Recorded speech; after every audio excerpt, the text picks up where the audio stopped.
Hello dear student, welcome again. This is Vivek Singh.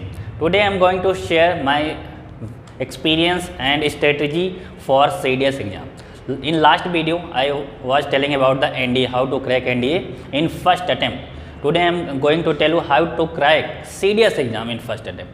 तो आज की स्ट्रेटेजी जो रहेगी, पहला वीडियो देख लीजिएगा, उसमें एनडीए सीडीएस कंबाइन करके बताया था। आज स्पेशली सीडीएस के लिए मैं बताने जा रहा हूं कि सीडीएस का क्या होता है, सिलेबस क्या होता है, कितने नंबर का होता है, क्या स्टेज होती हैं, कैसे आप तैयारी कर सकते हैं और कैसे आप रिकमेंड हो सकते हैं, कैसे आप ऑफिसर बन सकते हैं, लेफ्टिनेंट बन सकते हैं या फिर फ्लाइंग ऑफिसर या नेवी में ऑफिसर बन सकते हैं। देखिए एनडीए एंड सीडीएस, तो let me tell you about myself. My name is Vivek Singh. I have qualified NDA CDS 12 times continuously, लगातार पास किया है 12 बार एनडीए सीडीएस 2012 से 2018 तक हर बार क्लियर हुआ है। कैसे क्लियर हुआ है, कुछ अलग चीज़ें जो मैंने किया होगा, एक्स्ट्रा किया होगा, उसी की वजह से हर बार निकलता था, तो वही मैं आपके सामने शेयर करने जा रहा हूँ। सीडीएस मतलब क्या होता है, कंबाइंड डिफेंस सर्विसेज। सीडीएस का फुल फॉर्म होता है, ये एग्ज़ाम कराया जाता है। कैसे कराया जाता है, 2 स्टेज में होता है ये exam. There are 2 stages. First one is written exam that is conducted by UPSC, Union Public Service Commission, that also conduct the exam of IAS exam. So आप समझ सकते हैं कि इसका डिफिकल्टी लेवल कैसा होगा। And the second stage is SSB interview. SSB interview it's a procedure for 5 days. यहाँ पे आपका पर्सनल इंटरव्यू होता है, उसके साथ में जीटीओ होता है आपका और साइको टेस्ट भी होता है, तो कुल मिला के 5 दिन का इंटरव्यू होता है ये, और अदर इंटरव्यू की तरह नहीं होता जो आधे घंटे या 15 मिनट के होते हैं। इट कंटेन्स 5 डेज और टोटल देख लिया जाए तो 6-7 दिन बन जाते हैं आने जाने का मिला ले तो 2 स्टेज हो जाता है आपका। एक तो आपका रिटन एग्जाम, दूसरा आपका SSB interview. If you qualify both the exams then you can get recommended for the training. आपका जो भी चूज किया होगा, आर्मी एयरफोर्स ने भी, उसके लिए आप जा सकते हैं, लेकिन दोनों का क्वालिफाई होना जरूरी है। रिटन एग्जाम यूपीएससी के द्वारा, SSB interview service selection board के द्वारा। SSB means service selection board. Syllabus की बात कर लेते हैं सीडीएस में, तो सिलेबस क्या है इसका। There are 3 parts in CDS syllabus. First one is GS and second one is English and third one is maths. तो 3 पार्ट में ये बेसिकली डिवाइड है, जिसमें आपको जीएस पढ़ना रहेगा, इंग्लिश पढ़ना रहेगा, साथ ही साथ मैथ्स पढ़ना रहेगा। GS contains 120 questions.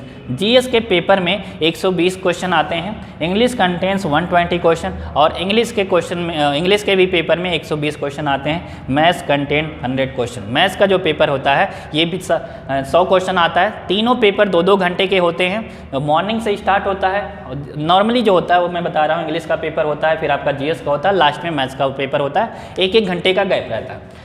तो ये 120 क्वेश्चन होते तो हैं, लेकिन इनके मार्क्स कितने होते हैं। जीएस 100 मार्क्स का होता है, इंग्लिश भी 100 मार्क्स का होता है, मैथ्स भी 100 मार्क्स का होता है। तो टोटल अगर देखा जाए कि सीडीएस में टोटल कितने मार्क्स का रिटर्न होता है, तो हम कहेंगे 300 मार्क्स का। 300 नंबर का रिटर्न एग्जाम होता है। और लगभग अगर देखा जाए तो आर्मी और एयरफोर्स की तो आजकल 150 के आसपास आईएमए की कट ऑफ जा रही है, और 107 के आसपास कट ऑफ जा रही है ओटीए की, ऑफिसर्स ट्रेनिंग एकेडमी। ओटीए क्या होता है वो भी मैं किसी वीडियो में बता दूंगा, और हो सकता है आप जानते हो अगर तैयारी कर रहे होंगे तो ये था बेसिक आइडिया एनडीए और सीडीएस के बारे में।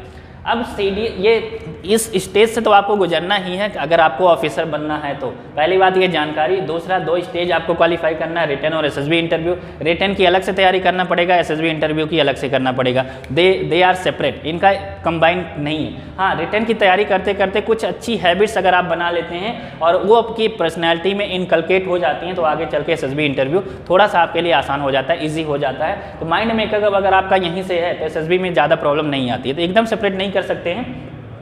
सिलेबस, रिटन का ये सिलेबस है, एसएसबी का अलग सिलेबस होता है, उसके लिए आपको कहीं ना कहीं से थोड़ा बहुत हेल्प लेना पड़ेगा, ऑनलाइन ऑफलाइन कहीं से भी, किसी टीचर से जुड़ के या सीनियर से जिसने एसएसबी इंटरव्यू दिया है, तो आपका हो जाएगा। सबसे ज़्यादा प्रॉब्लम करता ही है कि पहला स्टेज ही लोगों का नहीं क्लियर होता है, रिटन एग्जाम ही नहीं क्लियर कर पाते हैं, तो एसएसबी में आप क्या अपनी क्वालिटी दिखाने जाओगे जब आप वहाँ पहुँच ही नहीं पा रहे हो सकता है आपके अंदर बहुत सारी क्वालिटीज़, ऑफिसर्स लाइक क्वालिटी भरी पड़ी हैं, लेकिन क्या फ़ायदा अगर आपका रिटन एग्जाम नहीं निकल रहा है। और ये exam is totally dependent on you, आपके ऊपर ही निर्भर है। आप कितनी मेहनत करते हो, कितना जल्दी तैयारी करके कितना जल्दी रिटन क्वालिफाई कर लेते हो। मैंने भी बताया कि मैं 12 बार पास किया हूँ 12 टाइम्स। एक बार दिया था एनडीए का, सबसे पहले बार मैं बता रहा हूँ रिटन एग्जाम दिया था, मेरा नहीं क्लियर हुआ था। उसके बाद से फिर जो मैंने देखा होगा कि क्या मेरी कमियां था, उसको इम्प्रूव किया।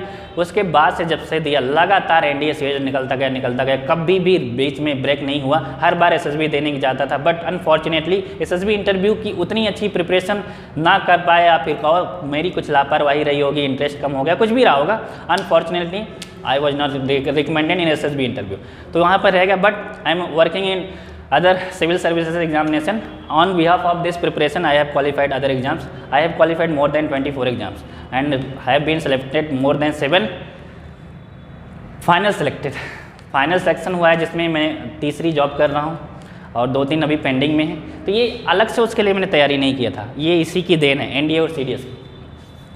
तो आइए बताते हैं सीडीएस के बारे में आपको क्या करना है, स्पेशली आपको सीडीएस के सिलेबस में रिटन के लिए क्या करना है। तो तीनों पे एक एक करके टॉपिक चर्चा करेंगे। सबसे पहले हम जीएस की बात करेंगे, जो सीडीएस में सबसे ज़्यादा हेक्टिक हो जाता है, क्योंकि इंग्लिश और मैथ्स हम कर सकते हैं। ये ऐसा होता है जो अपने आप में एक ही सब्जेक्ट को कंटेन करता है। इंग्लिश है तो इंग्लिश है, इंग्लिश में इसके जो टॉपिक होंगे पढ़ लेंगे। मैथ्स में कुछ चैप्टर होते हैं वो पढ़ लेते हैं। सबसे अच्छा मैथ्स ही होता है, जितना पढ़ो उतना स्कोर देके जाता है। परेशान करता है जीएस, क्योंकि लोग कहते हैं जीएस क्या है, जीएस समंदर की तरह है, लाइक अ सी, जिसमें आप डूब जाओगे पढ़ते पढ़ते, आईएएस का सिलेबस पढ़ने लगा। और ये सच्चाई है, इतना ज़्यादा कंटेंट है, इतना ज़्यादा बुक्स हैं, इतने ज़्यादा स्टडी मटेरियल है, आपको समझ में नहीं आएगा क्या पढ़ना, और पढ़ते पढ़ते टाइम भी निकल जाएगा और आप सही चीज़ ना पढ़ने की वजह से सही समय पर आप अपना एग्ज़ाम करेक्ट नहीं कर पाएंगे। तो वही आपको बताना है।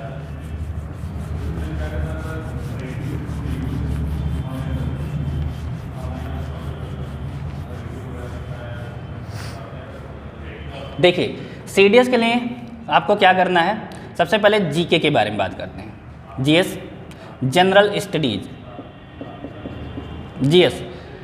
जीएस में क्या है, आपको जीएस में जो सब्जेक्ट पढ़ने रहते हैं पहले मैं उनको बता दे रहा हूँ। आपको क्या पढ़ना रहता है, हिस्ट्री पढ़ना पड़ेगा। हिस्ट्री में तीनों हिस्ट्री आपकी आ जाएगी, एंशिएंट हिस्ट्री और आपका medieval history and modern history. तीनों को अच्छे से पढ़ना पड़ेगा, क्योंकि हिस्ट्री के क्वेश्चन ठीक ठाक आते हैं। लगभग ये मान के चलिए 15 से 17 क्वेश्चन या 12 से तो कम आने ही नहीं है, मिला करके इतना आते ही आते हैं। तो एक अच्छा खासा वेटेज रखता है क्वेश्चन का, तो पढ़ना पड़ेगा आपको जरूर। वैसे भी अगर आप ऑफिसर बनना चाहते हैं तो कम से कम इंडिया के हिस्ट्री, ज्योग्राफी और पॉलिटी के बारे में अच्छे से जानकारी होना चाहिए, क्योंकि आप ऑफिसर बनने जा रहे हैं। ग्रुप ए की आपके अंदर कितने सारे लोग काम करेंगे, तो आपको कम से कम इतनी जानकारी होनी चाहिए, इसलिए आपके सिलेबस में रखा गया हिस्ट्री, ज्योग्राफी।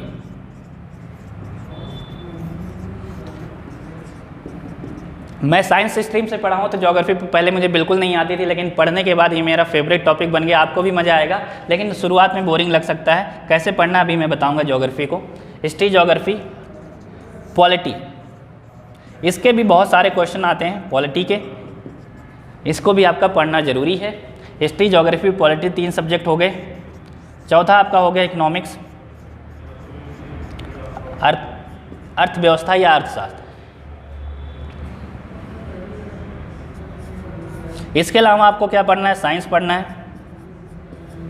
साइंस में तीनों साइंस आ जाएंगे, फिजिक्स, केमिस्ट्री एंड बायो। वैसे बायो के और फिजिक्स के क्वेश्चन ज़्यादा आते हैं, लेकिन पढ़ना तीनों ही साइंस पड़ेगा, क्योंकि कहीं से कुछ भी क्वेश्चन आ सकता है।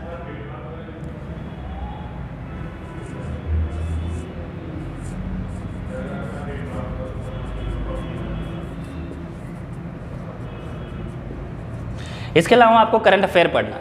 तो ये है मेजर टॉपिक्स जो मैंने डिवाइड करके बताया कि आपको क्या क्या पढ़ना है जीएस के लिए। इतना अगर आप ढंग से पढ़ते हो तो आपके जीएस में बहुत अच्छे स्कोर आएंगे, और बहुत अच्छा स्कोर आया और इंग्लिश और मैथ्स ने आपकी हेल्प कर दिया, तो सीडीएस आपका हर बार क्लियर होने वाला। तो सीडीएस के लिए एकदम निश्चिंत हो जाइए। लेकिन एक बार one time you have to pay your time in this sections. लोगों का क्या होता है, इंग्लिश और मैथ्स पढ़ते रहते हैं, जीएस को इग्नोर करके रखते हैं, और यही आगे चल के इनके लिए प्रॉब्लम क्रिएट कर देता है। हिस्ट्री, 3 हिस्ट्री है। आप चाहें तो होलिस्टिक पढ़ सकते हैं। अगर होलिस्टिक पढ़ना चाहते हैं तो आपको क्या पढ़ना पड़ेगा, आप एनसीईआरटी पढ़ लीजिए, लेकिन बहुत ज़्यादा एक बार में क्लियरिटी नहीं आएगी, क्योंकि आपके इधर उधर हौच पौच हो जाएगा। वैसे एनसीईआरटी बेसिक बुक है, पढ़ना जरूरी रहता है, टाइम निकाल के एनसीईआरटी जरूर पढ़िए। एनसीईआरटी पढ़ सकते हैं। मॉडर्न के लिए हर कोई जो सिविल की बुक होती है उसको आपको भी पढ़ना पड़ेगा, because UPSC also conduct your exam, not only IAS exam. Modern के लिए आप ये पढ़ सकते हैं जो हर कोई पढ़ता है। कौन सी बुक है ये? एक बड़ी फेमस बुक है, क्या नाम है उसका? स्पेक्ट्रम। स्पेक्ट्रम की पतली सी बुक आती है, पतली नहीं, आपको देखने में थोड़ा मोटी लगेगी लेकिन छोटी सी होती है, वो पढ़ सकते हैं स्पेक्ट्रम की बुक। मॉडर्न हिस्ट्री के लिए, मेडिवल हिस्ट्री के लिए NCERT ही चल जाएंगी। और ज़्यादा ज़रूरत आपको पड़े तो यूट्यूब पे बहुत सारे वीडियोज़ पड़े हैं टॉपिक वाइज, उनको आप पढ़ लीजिए, वो ज़्यादा हेल्पफुल रहेंगे, आपका टाइम भी बचा देंगे, जल्दी से आपकी पढ़ाई भी हो जाएगी। एंशिएंट हिस्ट्री के लिए भी मैं कहूँगा NCERT और यूट्यूब, बस दो ही चीज़ें, यानी ऑनलाइन स्टडी, क्योंकि ऑफलाइन तो आप बुक पढ़ने तो जाएंगे नहीं, थक जाते हैं। मैंने बुक पढ़ा है लेकिन अभी का जो ट्रेंड है उस हिसाब से मैं बता रहा हूँ कि यूट्यूब ज़्यादा सही रहेगा। ऑनलाइन स्टडी और NCERT से आपके ये दोनों क्लियर हो जाएंगे। वैसे बुक भी होती है, मैं बुक बता दूंगा, लेकिन आप बस अपनी अलमारी में उसको सजा के रख लोगे तो उसका कोई फ़ायदा नहीं मिलने वाला, बिकॉज बुक खरीदने से नॉलेज नहीं होता, बुक को पढ़ने से नॉलेज होता है, वो भी एक बार नहीं 2 से 3 बार पढ़ना पड़ता है, लेकिन आप लोग बस खरीदोगे और रख लोगे। इसलिए मैं बुक नहीं बता रहा हूँ, मैं ऐसी चीज़ें बता रहा हूँ जो आपके लिए प्रैक्टिकल हो, जो आप कर पाएँ उस चीज़ को। तो NCERT पढ़ लेंगे, बच्चों जैसी बुक होती है, हो सकता है बोरिंग लगे लेकिन पढ़ना पड़ेगा, नॉलेज आपको बहुत मिलने वाला है। तो जो उसको सीक्वेंस में अरेंज करने की बात होगी वो आप ऑनलाइन पढ़ लीजिएगा, यूट्यूब से पढ़ लीजिएगा। मॉडर्न हिस्ट्री के लिए सबसे बेस्ट बुक स्पेक्ट्रम की रहेगी, एक ही बुक सफिशिएंट है आपके नॉलेज के लिए, वहीं में से क्वेश्चन मिल जाएंगे। और कई बार होता है कि मॉडर्न हिस्ट्री से क्वेश्चन भी ज़्यादा आते हैं। फिर ज्योग्राफी की बात करें, मोस्ट इंपॉर्टेंट टॉपिक है हिस्ट्री, ज्योग्राफी, पॉलिटी, तीनों को मिला लिया जाए तो आपका वेटेज लगभग 50% के आसपास पहुंच जाता है। यानी ये 3 केवल आप तैयार करते हैं तो 50% क्वेश्चन CDS के, क्वेश्चन GS के आराम से सही कर सकते हैं। केवल यही 3 सब्जेक्ट अच्छा कर लीजिए बस। ज्योग्राफी कई क्वेश्चन इसके आते हैं, 15 से 20 क्वेश्चन इसके आ जाते हैं लगभग, तो ये मान के चलिए कि ज्योग्राफी आपको अच्छे से पढ़ना है। इसके लिए आपको एटलस आपके पास होना बहुत ज़रूरी है। एटलस क्या होता है? मैप का एक कंपाइल बुक होती है जिसमें पूरे वर्ल्ड का मैप दिया रहता है, आप शायद देखे भी होंगे उसको। तो एटलस एक ले लेना है आपको। NCERT की बुक्स ज़रूर पढ़नी है, स्पेशली 11th की और 12th की। 11वीं और 12वीं की बहुत अच्छी बुक है, वो पढ़ेंगे तो आपके बहुत सारे कॉन्सेप्ट क्लियर हो जाएंगे। और कई सारे CDS के प्रीवियस पेपर उठा के देखिएगा, यहाँ से डायरेक्ट क्वेश्चन बने हैं NCERT 11th और 12th से। तो NCERT के साथ साथ एटलस लेके चलना है, उसको मैप देखना है, क्योंकि आजकल जो ट्रेंडी क्वेश्चन है, जहाँ पे कोई मेजर इशू हुआ होता है, कोई दुर्घटना हुई होती है, कोई हाईलाइट होता है कोई कंट्री, तो उसकी कैपिटल पूछ लेते हैं, उसकी लोकेशन पूछ लेते हैं, वहाँ के रिवर्स पूछ लेते हैं, तो ये सब आपको मैप में मिलने वाला है। Geography is nothing but a map, 50% आपका मैप क्लियर कर देता है एटलस, ठीक है। अगर इसके अलावा भी अगर आप पढ़ना चाहते हैं तो ऑनलाइन रिसोर्स पे जाइए, वो सबसे बेस्ट रहेगा, क्योंकि आप कहीं भी बैठे इसको पढ़ सकते हैं। ऑनलाइन में क्या किसी का भी वीडियो देख सकते हैं, लेकिन अगर ज़्यादा कॉन्सेप्ट चाहिए तो मृणाल सर का एक वीडियो है, UPSC के लिए पढ़ाते हैं, मृणाल सर नाम है उनका, उस पर जाइएगा, वहाँ पे ज्योग्राफी पढ़ाई गई है, डिटेल से पढ़ाई गई है, वहाँ पे देख लीजिएगा।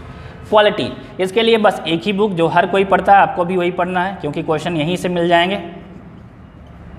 M लक्ष्मीकांत की बुक आती है पॉलिटी पढ़ने के लिए, उसको आपको पढ़ना है, ढंग से पढ़ना है। सारे क्वेश्चन पॉलिटी के जो 15-17 क्वेश्चन बनेंगे सब यहीं से मिल जाएंगे आपको। एक आध दो क्वेश्चन जो पॉलिटी का रहता है, करंट अफेयर से रहता है, उसके लिए जब आप करंट अफेयर अलग से पढ़ रहे होंगे तो वहाँ से आपका क्वेश्चन बन जाएगा। इकोनॉमिक्स लीस्ट इंपॉर्टेंट होता है, इन जितने भी आपके टॉपिक लिखे हैं उसमें सबसे कम इंपॉर्टेंट होता है इकोनॉमिक्स। अगर आपके बाकी सारे सब्जेक्ट तैयार हैं तो आप इकोनॉमिक्स को लीव कर सकते हो, ज़्यादा फर्क नहीं पड़ेगा। और अगर आप पढ़ने में इंटरेस्टेड हो पढ़ सकते हो। कॉन्सेप्ट क्लियर करने के लिए NCERT पढ़ सकते हो, लेकिन बहुत ज़्यादा उससे फ़ायदा नहीं मिलेगा, मैं ये भी बता दे रहा हूँ, लेकिन पढ़ सकते हो, वहाँ से स्टार्टिंग हो जाएगी। ऑनलाइन पढ़ लीजिए, वो सबसे बेस्ट रहेगा, किसी टीचर ने अच्छे से पढ़ाया हो तो। ऑनलाइन यूट्यूब पे, जैसे इनका बताया नाम मैंने, मृणाल सर का, इनके वीडियोज़ पढ़े हैं इकोनॉमिक्स के, तो वो थोड़ा बहुत आप देख सकते हैं। वैसे उन्होंने सिविल के लिए पढ़ाया है, लेकिन वहाँ से कुछ कॉन्सेप्ट की क्लियरिटी आ जाएगी, तो आपके यहाँ से क्वेश्चन बन सकते हैं, स्पेशली जो करंट अफेयर से रिलेट करके आते हैं। इकोनॉमिक्स के ज़्यादातर क्वेश्चन करंट अफेयर से रिलेट करके आते हैं, तो जो अच्छे से करंट अफेयर पढ़ते हैं तो उनको अलग से इकोनॉमिक्स बहुत ज़्यादा पढ़ने की ज़रूरत नहीं पड़ती। साइंस आपको खूब अच्छे से पढ़ना होगा। जैसे आपके लिए हिस्ट्री, ज्योग्राफी, पॉलिटी इंपॉर्टेंट है, वैसे साइंस के भी क्वेश्चन CDS में धुआंधार तरीके से पूछे जाते हैं। इसमें तीनों साइंस आती है, बायो के क्वेश्चन ज़्यादा रहते हैं, फिजिक्स के क्वेश्चन ज़्यादा रहते हैं, केमिस्ट्री के कम रहते हैं। तो इसके लिए अगर बुक पढ़ना चाहें तो लुसेंट साइंस की बुक पढ़ सकते हैं, या इसी टाइप की कोई और, दृष्टि वाले निकालते हैं, कोई और निकालता है जिसमें थोड़ा कंटेंट अच्छे से दिया हो, क्योंकि यहाँ पर जनरल साइंस पूछी जाती है मैट्रिक लेवल की, तो आप लुसेंट साइंस की बुक पढ़ सकते हैं। इसके अलावा बहुत ज़्यादा मोटी मोटी बुक पढ़ने की ज़रूरत नहीं है। हाँ, अगर आपको इसमें मज़ा नहीं आता तो आप इसके लिए NCERT भी पढ़ सकते हैं, क्योंकि उसमें हर चीज़ एक्सप्लेन किया है और आप पहले भी NCERT पढ़े होंगे तो आपको अच्छा भी लगेगा। तो लूसेंट साइंस एक ही बुक रहेगी, NCERT पढ़ेंगे तो कई सारी बुक पढ़ना पड़ेगा। इसके अलावा ऑनलाइन तो है ही, आपका जो टॉपिक ना समझ में आए सीधे सीधे यूट्यूब पे कहीं पे सर्च करिए, ऑनलाइन पढ़ लीजिए, गूगल से पढ़ लीजिए, मतलब आपको पढ़ना है किसी भी तरीके से। तो ये रहा इसकी जानकारी जहाँ से आप ये कर सकते हैं। नेक्स्ट आता है आपका करंट अफेयर। सबसे ज़्यादा यहीं पे क्वेश्चन स्टूडेंट पूछते हैं कि सर करंट अफेयर कैसे तैयार करें, क्योंकि इसमें तो आपने बता दिया इतनी सारी चीज़ें हम कर लेंगे, लेकिन करंट अफेयर कैसे करें, क्योंकि CDS में धीरे धीरे करंट अफेयर के क्वेश्चंस बढ़ते जा रहे हैं। तो क्या किया जाए, तो आइए देखते हैं करंट अफेयर कैसे तैयार करेंगे। करंट अफेयर का पहले मैं फ़ायदा बता दूँ। करंट अफेयर का सबसे बड़ा फ़ायदा ये है कि लगभग आपके 10 से 15 क्वेश्चन CDS में मिलते हैं, कभी एक आध दो बार तो 20-20 क्वेश्चन आए। तो आप सोचिए कि 120 क्वेश्चन आते हैं, जिसमें 20-20 क्वेश्चन अगर करंट अफेयर से आ जाए तो कितना मेजर पोर्शन आपका लेके जा रहा है। और ये टोटल आपकी मेहनत पे है कि आपने करंट तैयार किया तो 20 क्वेश्चन में से 15 क्वेश्चन सही कर सकते हैं, अगर नहीं पढ़ा है तो 20 छूट जाएंगे। समझ रहे हैं ना। तो इसलिए आपको बहुत अच्छे से पढ़ने की जरूरत है। अगर आप करंट तैयार करते हो तो फ़ायदा क्या मिलेगा, ये 15-20 क्वेश्चन जो आएंगे आसानी से हो जाएंगे आपके, डायरेक्ट पूरे मार्क्स लगा के जाते हैं। क्वालिफाई कराने में इनका बहुत बड़ा योगदान होता है। दूसरा, अगर आप करंट अफेयर बहुत अच्छे से पढ़े हो तो इसका मतलब है आप अवेयर बहुत ज़्यादा हो। तो आप SSB इंटरव्यू के लिए जाते हो तो वहाँ आपको एज मिल जाती है। पर्सनल इंटरव्यू में आपके पास बताने के लिए बहुत सारी चीज़ें हो जाती है, मटेरियल ऐसा हो जाता है जो कहीं का भी नॉलेज पूछेंगे इंडिया से रिलेटेड, वर्ल्ड से रिलेटेड, इंडिया में क्या चल रहा है, मेजर इशू क्या चल रहा है, ईरान में, पाकिस्तान में और यूरोप में क्या चल रहा है, हर चीज़ आप डिटेल से बता पाएंगे, क्योंकि आप करंट अफेयर पढ़े रहेंगे। नहीं पढ़े रहेंगे, वैसे ही पास करके चले जाएंगे तो वहाँ आपको प्रॉब्लम हो सकती है। इसलिए करंट अफेयर पे फोकस करना बहुत जरूरी रहता है, क्योंकि ये रिटर्न के साथ साथ SSB इंटरव्यू में भी फायदा कराता है। वहाँ पे लेक्चरेट होता है, ग्रुप डिस्कशन होता है, पर्सनल इंटरव्यू होता है, हर जगह आपको फायदा कराएगा करंट अफेयर। कैसे तैयार करें करंट अफेयर, सबसे पहले कुछ आदतें बनानी है, जो मैंने इसके पहले वाले भी वीडियो में बताया था कि आपको डेली 15 मिनट या 20 मिनट निकालना है। ऑल इंडिया रेडियो की न्यूज आती है, यूट्यूब पे भी है और वैसे भी आता है, फ़ोन में सबके रहता है, इंस्टॉल कर लो, नहीं तो डायरेक्ट यूट्यूब से चला लिया करो। 15 मिनट में पूरी दुनिया की खबर वो बता देता है। हिंदी और इंग्लिश दोनों में आता है, बाइलिंगुअल, दोनों चाहो तो आप सुन सकते हो, इंग्लिश भी सही रहेगी उससे। तो न्यूज़ से बहुत सारी जानकारी मिल गई। दूसरा, हर महीने आपको एक मैगजीन ज़रूर पढ़ना है। कोई भी आप मंथली मैगजीन पकड़ सकते हो, क्रॉनिकल की, दृष्टि की, या बहुत सारे लोग निकालते हैं, जो आपको अच्छा लग जाए। एक दो पढ़ के चेक करिएगा, जो आपको अच्छा लग जाए फिर उसी को लगातार पढ़ते रहिएगा, चेंज मत करिएगा। तो हर महीने एक पतली सी मंथली मैगजीन पढ़ना है। साल भर पूरा हो जाए, 6 महीने की तैयारी, तब उठाकर उसको एक बार रिवीजन कर लेना है। तो न्यूज़ से, मंथली मैगजीन से।